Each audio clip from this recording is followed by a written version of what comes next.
Bien, vamos a comenzar esta parte del programa, como lo habíamos anunciado. Vamos a conversar con el doctor Pedro Pablo Kuczynski, líder de Peruanos por el Cambio, y por supuesto hoy ha cumplido una importante jornada de actividades. Por la tarde estuvo en el Alto Trujillo, en Diálogos por PPK, y bueno, vamos a conversar con él porque entiendo que al margen de los diálogos con la población, también pues tiene muchas cosas interesantes que contar respecto a hechos de coyuntura nacional y detalles que significan las propuestas atrás una eventual postulación presidencial. ¿Cómo está, doctor? Bienvenido, buenas noches. Placer estar aquí en Ozono con todos ustedes que nos escuchan en la bella Trujillo, pero no salió el sol hoy, o sea que... Sí, pues, no salió el sol, pues sí se ha notado un clima caluroso, no sabemos si... Sí, no hace frío. No sabemos si por el tema político también esto lo hace caluroso, doctor Kuczynski. Bueno, la política siempre tiene algo de calor, a veces exagerado, y lo que queremos nosotros es enrumbar el país hacia hechos, no política. Pero los gobernantes también hacen de la política calurosa, pues, ¿no? Bueno, depende de qué gobernantes. En fin, yo creo que hay que separarse de todo eso y pensar un poco en lo que la gente quiere. Y hoy, en Nuevo Trujillo, tuvimos un buen ejemplo de los temas que preocupan a la población. Claro, es cierto, ¿no? la agenda que debe marcar el plan de gobierno de un aspirante a Palacio debe estar marcada por los pobladores de las zonas más pobres, es cierto. Es. Sin embargo, candidatos en su momento, en las elecciones del 2011, en las elecciones del 2006, llegaron pues también a algunos de estos lugares y también dieron su fórmula, dieron su ruta. El último candidato tuvo una hoja de ruta, ¿no? Así es. Y juró por la Biblia también. Entonces, así es.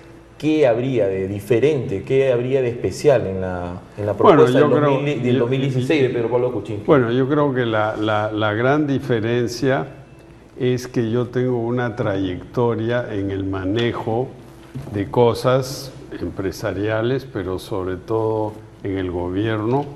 Yo he sido ministro de Energía y Minas, he sido gerente del Banco Central, he sido ministro de Economía, he sido premier.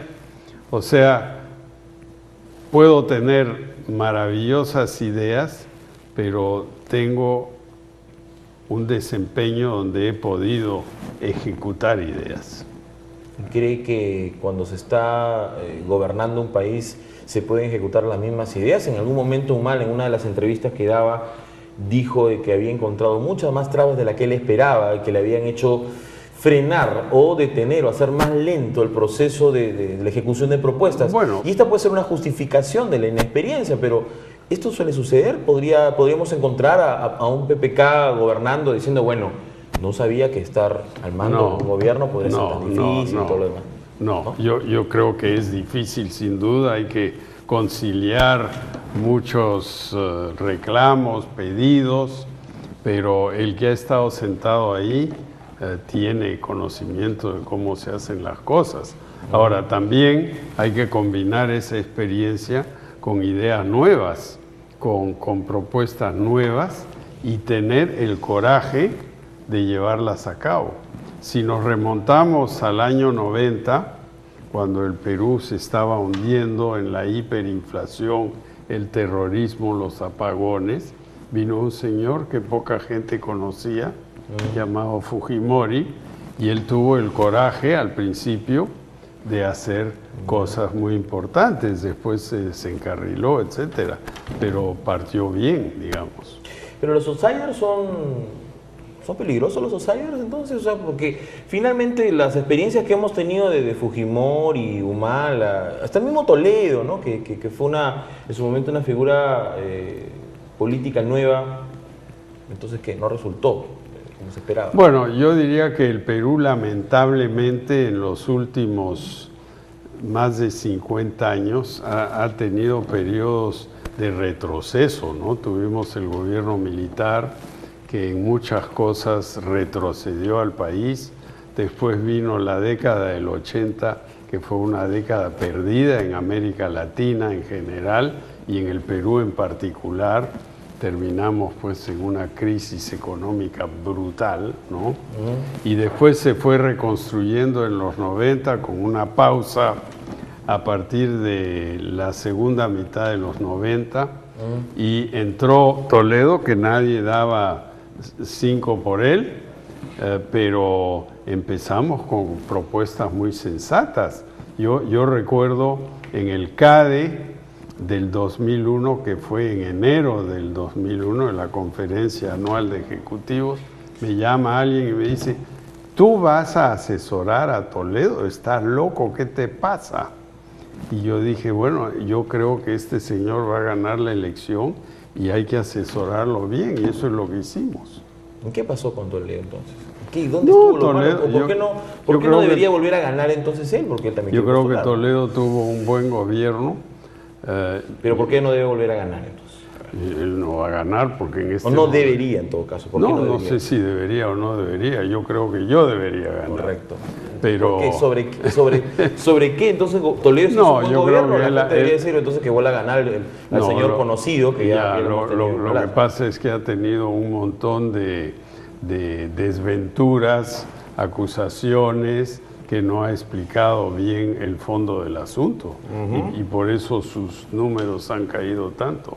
Pero sus números y cifras bancarias también estaban muy bien. Bueno, ese es el asunto de él y de su esposa, no mío. Bueno, a ver, viendo el tema local, para que luego vamos a hablar de estas 8 ideas, de estas 8 propuestas que usted menciona, pero un poco acompaña las imágenes. Yo veo ahí a un compungido general Gentile, jefe de la Policía en la Libertad, anunciando, confirmando con pena y con fastidio de que 13 policías pues estaban siendo retirados porque en suma, en menos de 3 meses, 13 policías habían sido pillados robando, traficando drogas, asaltos al paso, etcétera, etcétera. Entonces, bueno, ¿el sistema está bien porque está descubriendo la corrupción o el tema ha estado tan débil? Bueno, por lo menos él está diciendo la verdad y tenemos que pensar en cuál es la causa de esto. ¿Cuál es la causa? Hay varias causas. La primera es que la calidad de la policía ha bajado porque los sueldos están congelados desde el año 2006. Desde el año 2006, o sea, hace 9 años, cuando yo dejé el gobierno, que le hicimos el último aumento general a la policía, han habido solo bonos no pensionables. Y 1.000 soles aquí, 500 soles allá, etcétera. Pero el sueldo básico sigue igual. Los profesores igual. En todo el gobierno de Alan, con toda la prosperidad, la bonanza que hubo, no se soltó nada de la caja fiscal para los principales servidores del Estado, que son los profesores, los policías, las enfermeras y los doctores. Y entonces ahora tenemos la resaca de eso.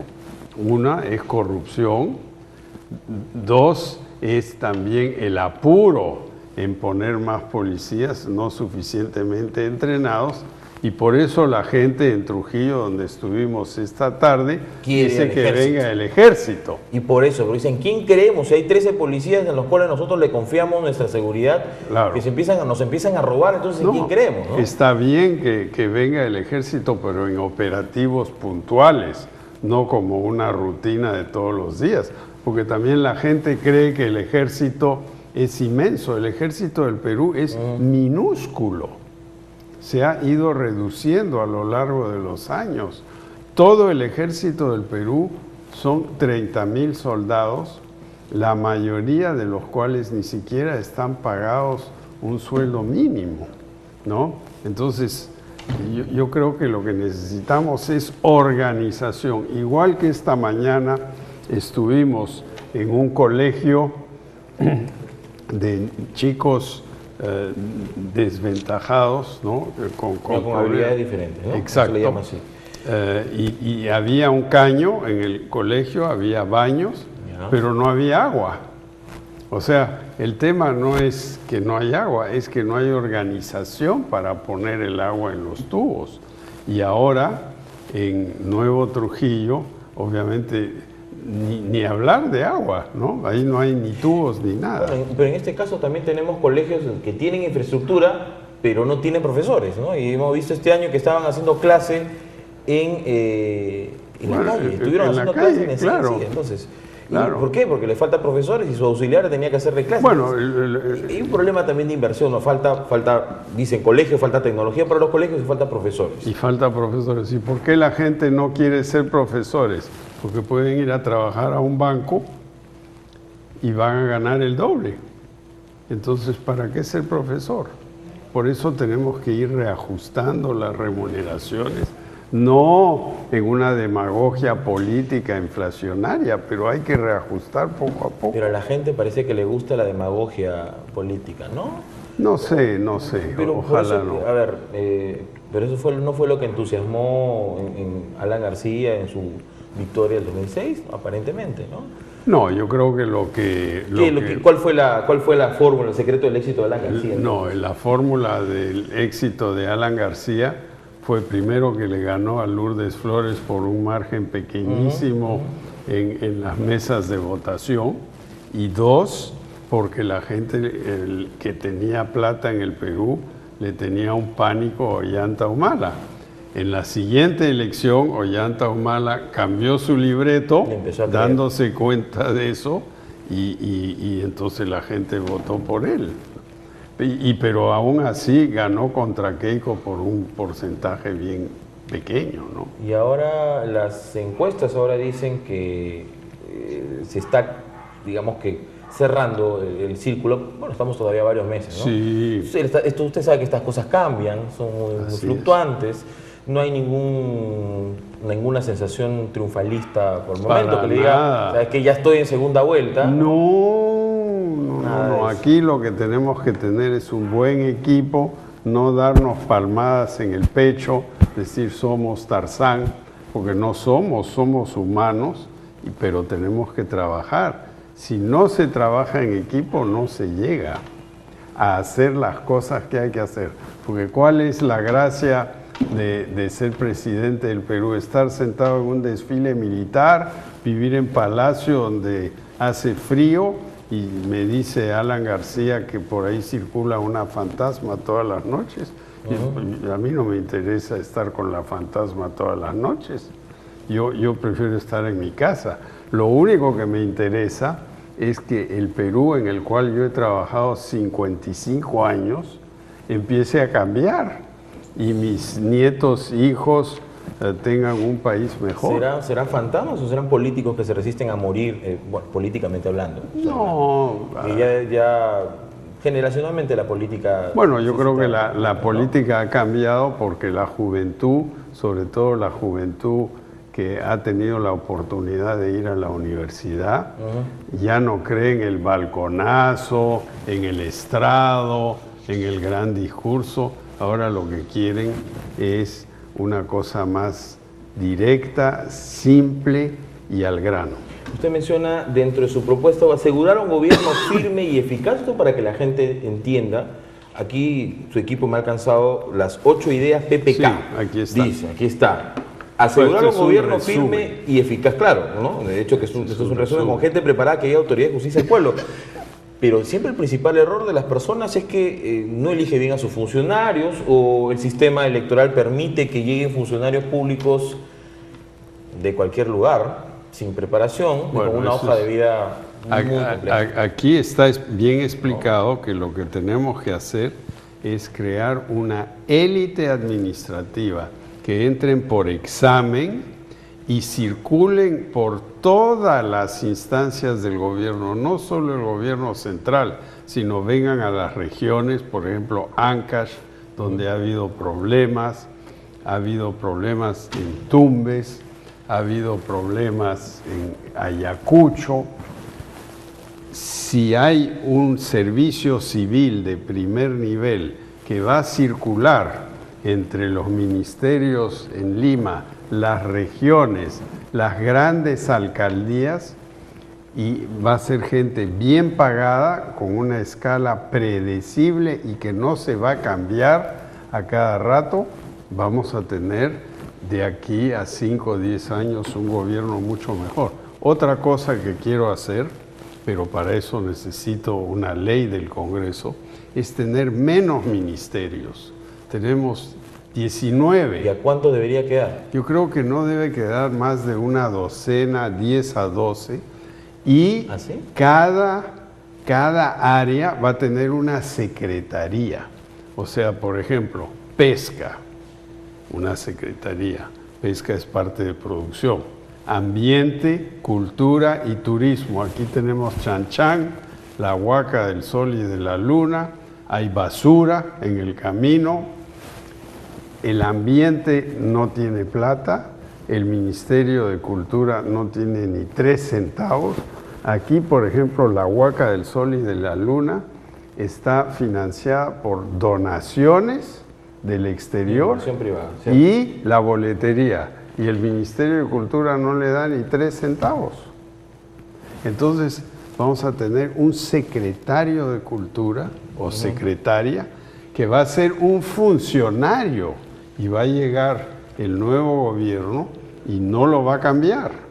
Y así vamos a empezar a tener mejor gobierno. Cuando usted menciona de calles y hogares seguros, yo recuerdo que aquí se han intentado hacer en estos últimos años, por ejemplo, cuadrante seguro. Sí. Se intentó el tema del 24x24, Así ¿verdad? es, sí. Se ha intentado... No, pero no se llevó a cabo. Ok, sí, es cierto, en teoría, ¿no? Sí. Se hablaba de, yo recuerdo, en esta misma mesa, no sé si en esta silla, pero en esta misma mesa, Ollanta Humala en el 2010, 2011, decía con mucha firmeza, reactivamos el CEPA, más penales, y está acá, aquí los penales y penales primarios para las regiones. Bueno, entonces, por eso nuevamente digo, ¿es tan difícil hacerlo del gobierno? ¿O qué, No, ¿qué es lo que le gana a un gobernante que no puede hacer? Yo no sé, porque yo las veces que he estado me he propuesto hacer cosas y las he hecho.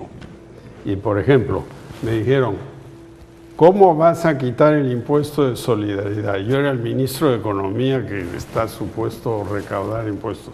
Quité el impuesto de solidaridad, que era en realidad el FONAVI, que Fujimori lo rebautizó otra cosa. Lo quité. Las planillas inmediatamente empezaron a crecer, porque 5% al trabajo es un impuestazo. La cerveza, la bajé a la mitad, el impuesto selectivo, me dijeron, no vas a recaudar nada. Al año estábamos recaudando lo mismo y la gente, en vez de chupar cañazo, que les hace un daño al hígado, estaban tomando cerveza, que es menos dañino, digamos, no es necesariamente lo mejor. Para ahogar las penas. El pisco hicimos lo mismo, bajamos el impuesto a la mitad y de repente la industria del pisco surgió, una industria que estaba muerta.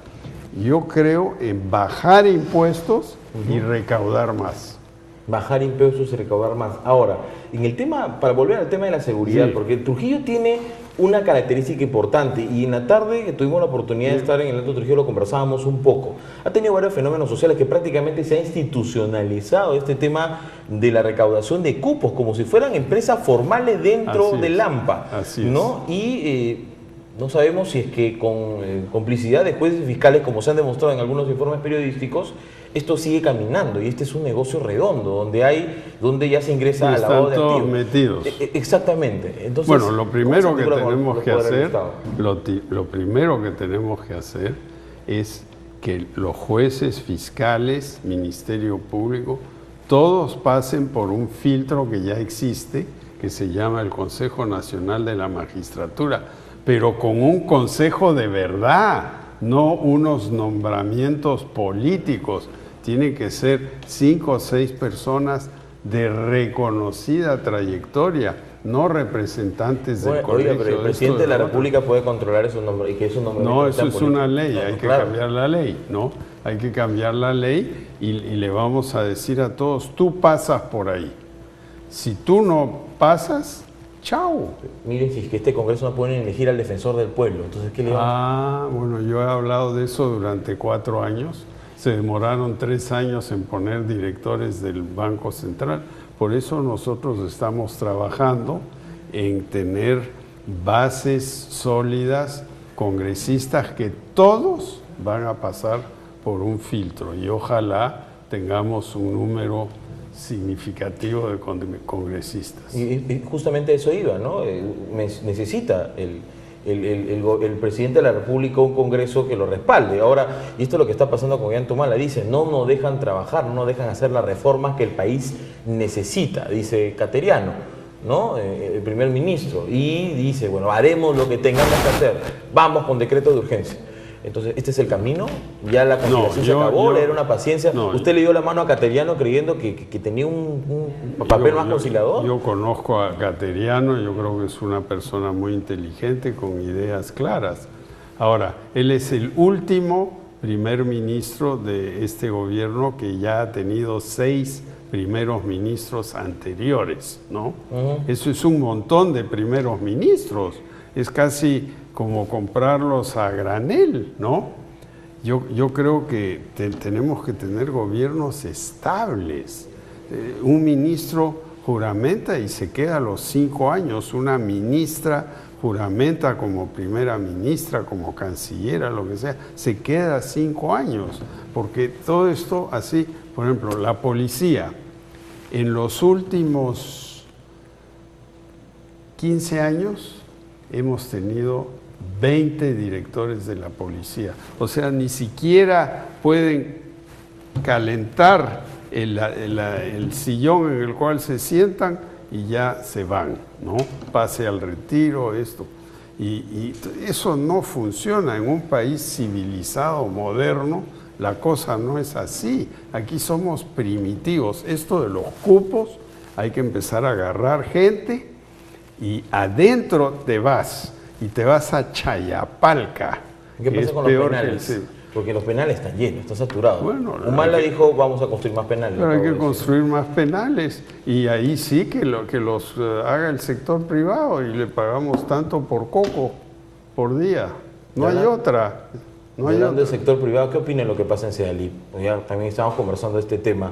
La gente le tiene temor al tema de la inversión privada. ¿Es necesario la inversión privada en entidades prestadoras de servicios como Sedalip?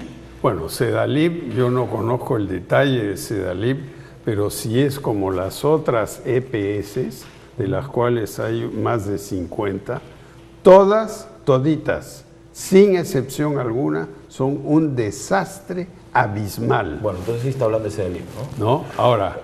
No, pero Sedalip era una de las mejores, bueno, según las cifras que había. No, pero aquí el tema es el tema del compromiso, la intención de inversión privada, que le llaman privatización, viene de la gestión anterior. Entonces, este tema es necesaria. ¿Qué tan fundamental? ¿Aumentarán las tarifas?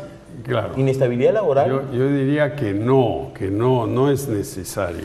Lo que tenemos que hacer primero es dirigirnos al problema de ingeniería, de que el 50% del agua se pierde. Eso nada tiene que ver con privado o público. Y el segundo problema, del 50% que queda, solo la mitad está facturado. Entonces, ¿qué tenemos que hacer? El usuario tiene que ser parte de la solución, que pague su cuenta. No se trata de aumentar tarifas, simplemente que pague la cuenta y tenga un descuento en acciones y se transforme en accionista de la compañía. Pero no es un conglomerado que va a llegar aquí a Trujillo y decir, así como la Coca-Cola o la cervecera, aquí está mi fábrica. Bueno, el problema es mucho más complicado que eso. Usted, como político y habiendo tenido cargos públicos, ¿usted considera que la inversión privada hasta qué punto es necesaria? ¿Cuál es el nivel de presencia de inversión privada que necesita el Perú? Porque se le asocia, algunas personas de sus detractores dicen, bueno, PPK, todo privatización. Entonces, ¿hasta qué punto esto es necesario? Yo miro el mundo, ¿no? Yo he viajado por todo el mundo, he trabajado en casi todo el mundo. El agua en Estados Unidos, el país más capitalista que hay, es pública, es municipal. Nueva York, el agua es del municipio de Nueva York. En Francia, un país más volcado hacia el socialismo, el agua es privada, ¿no? En Francia, la electricidad es pública. Entonces hay muchos esquemas. Bueno, la electricidad en Francia funciona divinamente, el agua también. En el Perú la electricidad sí funciona y es principalmente privada, no en todas partes. ¿Y ahora? El agua ciertamente no funciona, pero puede ser pública. El tema no es público o privado, es cuál es el problema. Y el problema es que 3/4 partes del agua no se factura o se va por los tubos. Y el resultado es que las empresas están quebradas, ¿no? Hemos visto ahí algunas imágenes del Alto Trujillo, del diálogo con la gente, y dentro de su propuesta 5 dice, con título de propiedad, saneados y fuerte inversión en el programa Hogar Saludable, la vivienda digna con agua potable. Hacían alusión a esta ley de donde, bueno, COFOPRI no podía titular a los predios, bueno, a las invasiones a partir de 2004 en adelante. Es cambiar la ley, modificar. El Congreso siempre cambia esa ley. Correcto. ¿No? Y estamos ante una. Y le van a decir, bueno, el 2015 será el corte, etcétera. Pero tenemos que pensar en cuál es la causa de todo esto. Es la inmensa corrupción que hay en las municipalidades, los registros públicos y la falta de planificación urbana. ¿Por qué la gente compra en el cerro? Porque no hay nada en el sitio plano, no hay transporte, no hay un plan urbanístico, no hay urbanizaciones. No estoy diciendo que el Estado haga las urbanizaciones, pero que ponga las condiciones para hacer eso. Pero para hacer toda esta reforma tomaría años. No. ¿Se le pasaría a un gobierno o no? No. Yo tengo mis 8 ideas aquí, de las cuales unas 5 o 6 requieren leyes, nada más. Así. El primer día del Congreso, el primer día, con el bloque que ojalá tenga yo y algunas alianzas que se tendrán que hacer entre la elección y la toma de posesión, vamos a presentar 5 o 6 leyes, nada más. Y le vamos a decir al Congreso, en ese instante, declárese usted en sesión permanente hasta que apruebe estas leyes, estas 5 leyes. Y aquí están los reglamentos si ustedes las aprueban, porque las leyes sin reglamento... Es como si no se hubiesen aprobado. No, es como un pollo que no tiene patas, no sirve para nada. Pollo crudo. No, pollo crudo. Pollo crudo. Es bien sencillo. Por ejemplo, cuando a mí me nombraron premier casi accidentalmente, ¿no? Entonces decían, bueno, ¿cuándo se va a presentar usted? Yo me voy a presentar mañana. Y esa misma noche presentamos a cada congresista nuestro plan de trabajo impreso en su escritorio. Me dijeron, pero ¿cómo usted va a revelar todo? Lo vamos a revelar. Este es un gobierno abierto. Y de repente a gente objetará. ¿Usted apoyaría la bicameralidad? Porque ahora ya no hay control político necesariamente. O se puede manejar el Congreso con 130, no con 120 como antes. Yo creo que poner más representantes en el Congreso no va a ayudar nada. Si quieren hacer un Senado, está bien, pero que el Senado sea 30 y la Cámara sea 100. No más, porque vamos a gastar más y más. ¿Qué está pasando en Italia en este momento? El premier Renzi quiere suprimir el Senado y nosotros estamos yendo en otro sentido, crear el Senado. Yo no creo que es una mala idea el Senado, pero tampoco es la solución del problema. No, ahora, en el tema, a nosotros nos preocupa mucho, como trujillano, ya cambiando de tema, lo que se ofreció, lo que se ha hecho con el tema de la erosión costera. Así es. Doctor Kuczynski. Y bueno, insisto, aquí hemos tenido a quien hoy es el presidente de la República y nos dijo correctamente, bueno, ¿sabes qué? El tema de Draga y el Ministerio de Transportes tiene que asumir un papel líder porque los gobiernos regionales no pueden y esto tiene que solucionarse en menos de 1 año y medio. Bueno, y se está acabando el gobierno. Yo vengo escuchando del puerto de Salaberry y el arenamiento. Y el bolón de Salaberry que claro, saber, ¿no? Desde el primer gobierno de Fernando Belaúnde Terry, del cual yo fui ministro en su segundo gobierno. Eso fue una obra que no se hizo correctamente y en ese momento ya se discutía eso. Entonces, ¿qué vamos a hacer? ¿Tumbar el molón? ¿Hacer draga? Hay un estudio, uno de tantos que no estudios sale hasta ahorita, que saldrá, ojalá, y dará alguna recomendación, pero son temas absolutamente técnicos y si no se hace la cosa bien, toma décadas corregirlo. ¿Es voluntad política entonces la solución de la erosión costera? Por lo que le entiendo. Y también saber realmente cuál es la solución técnica, ¿no? Porque tenemos también en Lima hay erosión costera. Yo estaba en un restaurante el otro día tocando mi flauta en un concierto para chicos abandonados, ¿no? En un restaurante que se llama La Costa Verde. Y el agua estaba ahí donde está esta loseta. Y hace 15 años atrás yo corría por la playa y ya no hay playa. Bueno, entonces, usted ve Huanchaco el de hoy, el Huanchaco bueno, que usted vino la última vez a Trujillo tampoco es el mismo, ¿no? Ya se desapareció Huanchaco y pronto el malecón se va a ir y pronto el Big Ben estará inclinado en el agua si no se hace algo, ¿no? Tenemos que hacer algo. ¿A dónde irá entonces PPK cuando venga a Huanchaco? ¿Sí? Bueno, yo miré a la punta del cerro, a la iglesia en Santiago de de Chuco, donde está. Y la cosa en la sierra y ahora es más fácil llegar ahí porque han hecho la carretera, hay progreso. Y el tema de la autonomía de los gobiernos regionales para hacer obras y el tema de la capacidad y la disposición de recursos y los manejos internos con el tema del canon, genera, ya que hablaba del tema de la sierra y las carreteras, situaciones como la que está sucediendo en la carretera hacia Santiago, ¿no? El claro, tema, que en no, un tramo. No se ha hecho bien y se está malogrando. ¿Control político a los gobiernos regionales? Bueno, yo sí creo en la descentralización, pero con funcionarios de alta calidad, porque si no pasa lo que ha estado pasando, que lo acabo de mencionar, en Ancash, Tumbes, Ayacucho, ¿Y hasta dónde tiene que intervenir Servir ahí? Servir es una ley que hay que cumplir. Lo que pasa es que se pasó la ley y ahí se quedó. ¿Cree que se estigmatizó la ley? ¿No se comunicó bien los beneficios? Probablemente no se comunicó bien, pero necesitamos una administración civil de primer nivel. Tiene que ser como el ejército, los militares. Uno entra a la escuela de guerra por examen. Hay una espada de honor, hay los mejores, después los mandan a provincias, los mandan aquí y allá y después al final regresan a Lima.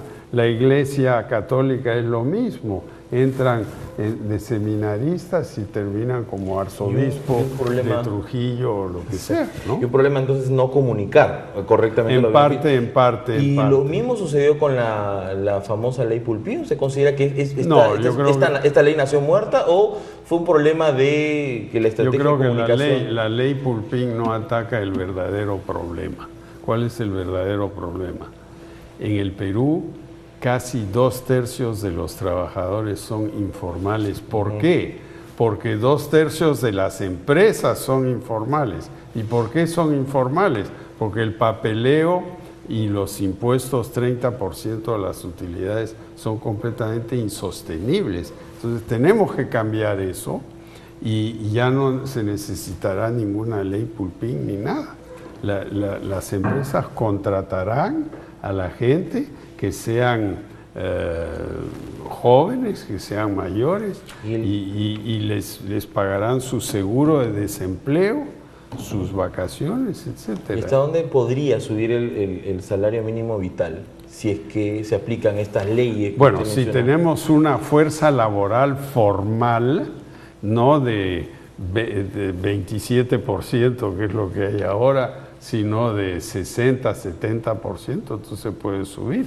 Pero ¿hasta? Tiene que subir pues por lo menos a 1/3 del ingreso per cápita promedio. El ingreso per cápita promedio es $8,000, que vienen a ser 24,000 soles.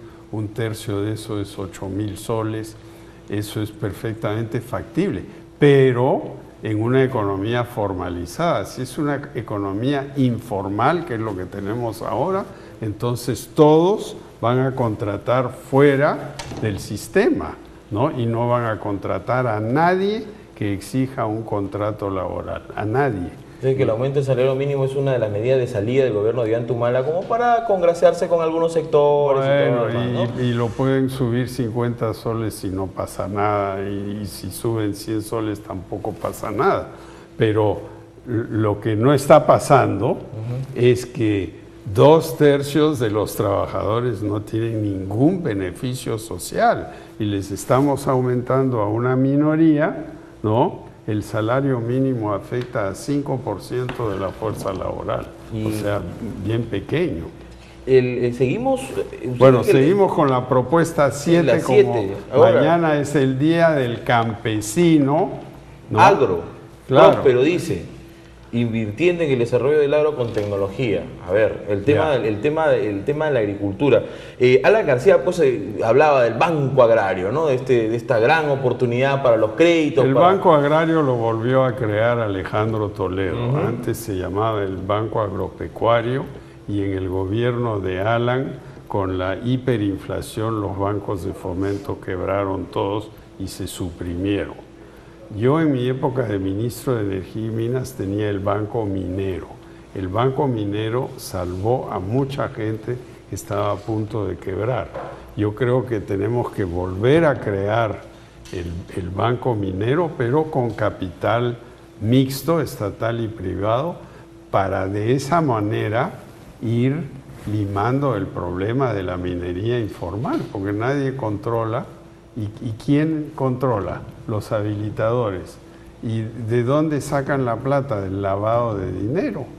Entonces estamos fomentando la ilegalidad. A esta hora que estamos ahorita aquí sentados, hay un campamento cerrado de la empresa minera Barrick porque hay gente que está protestando y dicen que en ciernes un conflicto social porque la minera no ha cumplido los acuerdos. El gobierno anterior, el gobierno actual, mejor dicho, mencionaba revisión de los contratos, pero luego vino la hoja de ruta y cambió el discurso. Sin embargo, el tema de la mano de obra dedicada en gran mayoría a la gente de la zona no la está cumpliendo. Están abriendo nuevos caminos para el traslado de material y de insumos cerca, en las vertientes, nada más en las lagunas, cuando esto técnicamente se ha demostrado el impacto ambiental negativo que existe. Entonces, claro, es Alto Chicama, ¿no? Exactamente, claro. El proyecto de Minera Barrick. Bueno, y yo estoy seguro que si hay un problema ambiental, el ministro Pulgar Vidal tiene los medios, la credibilidad para arreglar el problema ambiental. Él es una persona de primer nivel, a mi juicio. Pero qué extraño que no ha llegado este tema, a pesar de que esto ha sido público a nivel nacional, se ha quedado como un tema de represión policial. Mandamos a los policías, se enfrentan a los comuneros. Ya, pero primero hay que arreglar cuál es el verdadero problema. ¿Hay o no hay un problema de contaminación de las aguas? ¿Sí o no? Si la respuesta es no, entonces hay que explicarlo. Si la respuesta es sí, hay que arreglarlo y no permitir que se siga con eso. Como candidata a la presidencia, los candidatos saben a qué conflictos sociales podrían enfrentarse, las bombas de tiempo que heredan del gobierno anterior. Y todos dicen, cuando prometen o son candidatos, tener una fórmula de concertación, de previsión, de que el gobierno espera que la bomba estalle, en fin. Ya, pero vamos a ver, los conflictos sobre todo son en el tema minero y algo en hidrocarburos, hidroeléctricas. Todos sabemos, y aquí hay un mapita al final que muestra los grandes proyectos. Todos sabemos a dónde están los grandes proyectos, todos. O sea, Galeno, Michiquillay, Conga, Zafranal, Queyabeco, etcétera. Los grandes proyectos mineros se conocen perfectamente desde años atrás. Entonces, ¿qué debe hacer el gobierno? El gobierno debe ir ahí, mandar sus equipos, vamos a poner luz, vamos a poner agua, vamos a poner el camino. Por ejemplo, en el caso de Michiquillay, Conga y Galeno, el camino a Celendín hasta el día de hoy no está terminado. La gente ahí arriba, hay mucha gente sin luz. Entonces pongamos este adelanto social o adelanto minero a trabajar, y una vez que llega la minera a hacer su proyecto, ya la gente va a decir, ah, bueno, de repente si viene la minera, por eso es que me están mejorando mi situación y yo voy a apoyar que siga mejorando mi situación. Pero Coca Chacra, por ejemplo, Tía María, ¿no? ¿Qué pasa ahí? Es una zona agrícola, los jornales son 30 soles. Los agricultores saben que entra a la mina y va a ser 60 soles. Entonces ellos se oponen. Entonces, ¿qué hay que hacer? Hay que ir ahí y decir, bueno, vamos a aumentar el área de riego para que ustedes, en vez de tener 10.000 hectáreas, tengan 20.000, que se dediquen a productos de alta rentabilidad, como puede ser aceitunas, paltas, arándanos, etcétera, en vez de caña. Caña es un proyecto de rentabilidad moderada, digamos, ¿no? Arroz, lo mismo. Un poco para ir cerrando esta participación, doctor Kuczynski. Yo no soy doctor, ¿ah? Doctor, hoy día no es doctor. Hoy día me dijo, pero estamos en el diálogo con la gente, no le iba a gustar que le dijeran no, doctor. Yo no soy doctor. Pero no le voy a decir, pero... He hecho estudios de doctorado, pero nunca terminé la tesis, está queriendo, o sea, no soy doctor. No le quiere evitar que le pase lo de Alan García. Tengo un doctorado honoris causa de varias universidades. Entonces sí es doctor. No, pero eso no vale, pues no eso vale. es honorario. No será, pero en un momento cuando le llamaban doctor no decía nada, pero después de lo que pasó a García... No, yo siempre he dicho no. Ahora, en el tema político, mire cuántas opciones, cuántos candidatos están apareciendo. Y ahora yo no creo que ningún candidato deba subestimar al otro. Han aparecido rostros nuevos y otros rostros conocidos. ¿Cómo mide las posibilidades al margen de lo que dicen las encuestas? Porque estos son muy cambiantes, porque los candidatos cuando ganan creen, cuando van perdiendo no creen, ¿no? Suele pasar. Entonces, ¿cómo mide usted sus posibilidades y en qué línea yo está empecé viendo la su vez futuro? pasada, no me daban ni 1%. Terminé casi con 20% en una campaña que duró 3 meses. ¿Por qué? Porque a pesar de que no teníamos partido y teníamos que depender de una coalición así un poquito especial, ¿no? A pesar de eso, dimos un mensaje creíble sobre todo a la juventud. Bueno, esta vez estamos partiendo con una ventaja, ya tenemos un sin partido. Alianzas. Sin alianzas, obviamente en el Congreso habrá que hacer alianzas, pero para la elección presidencial, recordemos lo que le pasó a Mario Vargas Llosa en la campaña del 90, en el momento en que él empezó a decir que iba a hacer alianzas con partidos políticos que estaban en ese momento, igual que ahora, totalmente desacreditados, bajaron sus bonos. Entonces yo creo que hay que dar un mensaje claro y decirle a la gente, esto es lo que queremos hacer, ayúdanos a que tengamos un equipo en el Congreso que nos permita hacer estas cosas. Y candidatos que sean todos bienvenidos, pero yo le diría una cosa a algunos de estos candidatos. Tú aterrizaste de un avión y dices, yo ahora soy candidato. ¿Y qué has hecho? Y estuvo lejos, ¿no? Todos estos años. ¿Y qué has hecho? ¿Qué has hecho? ¿Qué experiencia tienes? ¿Qué ministerio has manejado?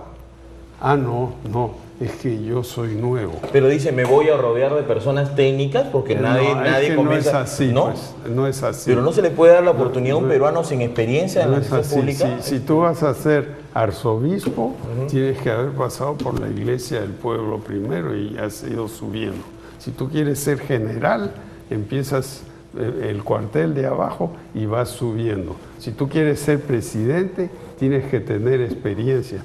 Por eso los líderes chinos, todos vienen de abajo, van subiendo.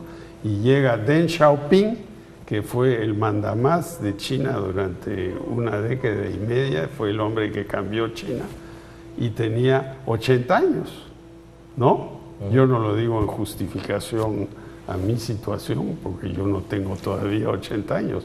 Ojalá llegaré ahí prontito, pero... todavía dentro de... Es una posibilidad. Posibilidad. Y en redes sociales hoy día nosotros hemos anunciado la entrevista y hay algunas personas que comentan, hay personas que respaldan en suma su candidatura y hay otras personas, especialmente los jóvenes, que tienen muchas dudas respecto, por ejemplo, a un tema que a usted lo relacionaron mucho, el tema de la nacionalidad. ¿Cómo quedó el tema de la nacionalidad? No, el tema de la nacionalidad Yo he dicho que voy a devolver el pasaporte antes de la elección y lo haré y punto y se acabó. ¿Es necesario esperar la elección? No, lo que pasa es que hay unos procedimientos bastante complejos y tengo abogados trabajando en eso. Pero sí lo va a hacer antes de la elección. Sí, antes de la elección. Sea cual sea el resultado, lo mantendrá así. Sí, claro que sí. Y esa es la idea. Ahora, hay que pensar también que esto es un síndrome peculiarmente peruano, ¿no? ¿Por qué hay todo esto del pasaporte? Porque Fujimori se fue a refugiar en Japón porque tenía su pasaporte japonés, ¿no?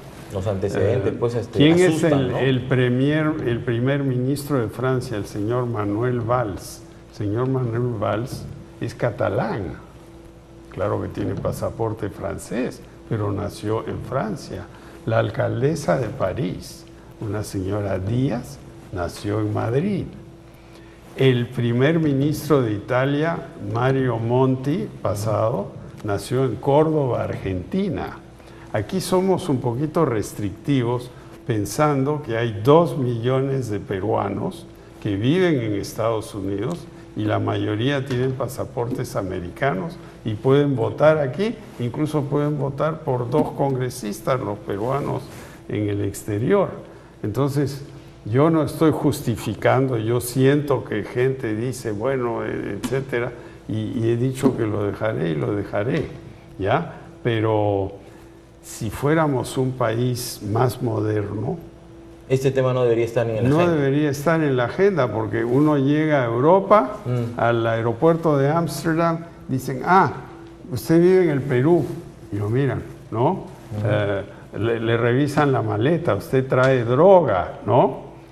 Los peruanos no podemos viajar con facilidad por el mundo. No como le ocurría a los colombianos o a los mexicanos. Bueno, igual, lo mismo les pasa a ellos, La diferencia es que México tiene acuerdos con Estados Unidos. Políticamente en La Libertad, usted está aquí, va mañana a recorrer alguna zona de la región, está fortaleciendo, entiendo, su partido. ¿Cómo ha encontrado los cuadros políticos aquí en La Libertad? ¿Tiene sorpresas interesantes? Porque ya se debe perfilar los candidatos al Congreso, ¿no? Nuestros cuadros han mejorado mucho. ¿Ah, sí?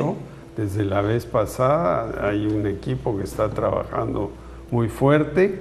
Estamos trabajando en las zonas donde no estábamos, ¿no? Que son las zonas más pobres, y vamos a seguir así por todo el Perú.